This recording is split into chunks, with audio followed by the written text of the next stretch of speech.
বনবিবির সঙ্গে পূজিত হন তার ভাই শাহ জঙ্গলি। একই সঙ্গে থাকেন দক্ষিণদায়। তবে বনবিবির সঙ্গে থাকে ছোট্ট ছেলে দুঃখে। সেই কাহিনীরই হদিশ রইল এই প্রতিবেদনে। সুন্দরবনে দক্ষিণদায়ের পাশাপাশি পূজিত হন বনবিবি। শোনা যায় বনবিবি দক্ষিণদায়ের কবল থেকে রক্ষা করেন গ্রামবাসীদের। বহু পুরনো এক লোককথায় পাওয়া যায় বনবিবির কথা। সুন্দরবন ব্যাঘ্র সংকুল এলাকা বলেই বাঘের রূপে সেখানে পূজিত হন দক্ষিণদায়। প্রচলিত রয়েছে যশোরের ব্রাহ্মণনগরের রাজা মুকুট রায়ের অধীনে ছিলেন তিনি।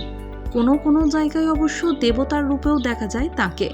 তবে বনবিবি দেবীর আদলেই পূজিত হন ভাটির দেশে। শোনা যায় সুন্দরবনের এক প্রত্যন্ত গ্রামে এক বিধবা মহিলা ও তার ছেলে বাস করত। বাফারা ছোট্ট ছেলেটির নাম ছিল দুঃখে। দুঃখের দুই জ্ঞাতি কাকা ছিল পাশের গ্রামের ধনা ও মনা। একদিন দুঃখেকে নিয়ে তারা মধু আহরণ করতে যায়। যাওয়ার সময় দুঃখের মা ছোট্ট ছেলেকে বলে বনে তার আর এক মা রয়েছে, বিপদে পড়লে যেন তাকেই স্মরণ করে দুঃখে, তিনি সব বিপদ থেকে রক্ষা করবেন। তখন গভীর বনে বাস করতেন গাজী আউলিয়া। বনের পাহারায় থাকতেন বাঘরূপী অপদেবতা দক্ষিণদায়। যেমন দাপুটে তার চেহারা, তেমনই ছিল অহংকার। দুইজনের মধ্যে বেশ বন্ধুত্ব ছিল।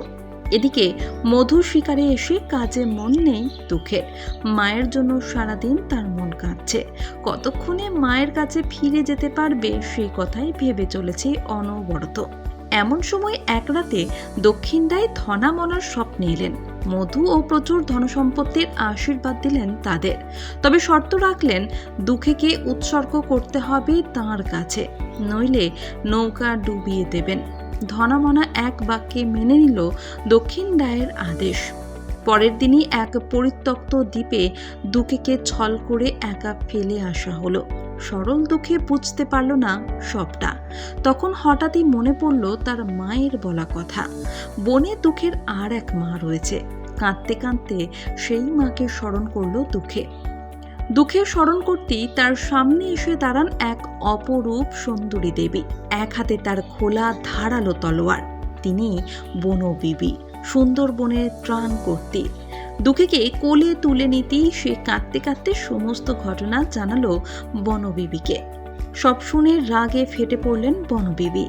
ভাই শাহ জঙ্গলিকে আদেশ দিলেন রণসাজে সজ্জিত হয়ে দক্ষিণদায়কে পরাস্ত করার। শাহ জঙ্গলি কিছুক্ষণেই দক্ষিণদায় ও গাজী আউলিয়াকে এনে হাজির করেন বনবিবির পায়ের সামনে। দক্ষিণদায় উপায় না দেখে বনবিবির বশ্যতা স্বীকার করে নেন। এই কারণেই বনবিবির মূর্তির সঙ্গেই থাকে ছোট্ট একটি ছেলের মূর্তি। সে আসলে ছোট্ট বাফারা দুঃখে। দুঃখের মতোই সুন্দরবনের সমস্ত প্রাণীদের রক্ষার ভার বনবিবির। বনবিবি ও তার ভাই শাহ জঙ্গলের সঙ্গে পূজিত হন দক্ষিণদায়, কখনো মানুষ রূপে, কখনো বা বাঘ রূপে।